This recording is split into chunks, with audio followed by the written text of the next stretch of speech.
If he's riding down a hill heading toward the big ramp with no hope for landing, you probably found one. This crash doesn't look too bad. It looks 3 bad. You okay? Sorry. Help me. I have 3 levels on my scale of bad. 1 bad, 2 bad, This is going to be and Spencer 3 bad. Cartwheel. This is a 3 bad. You okay? I'm dying. Help me. The best one.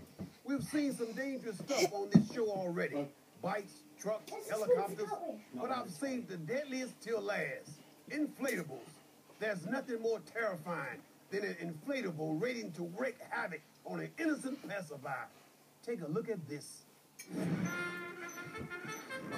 Inflatable fools.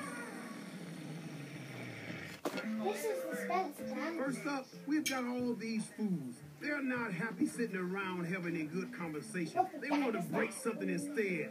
That's not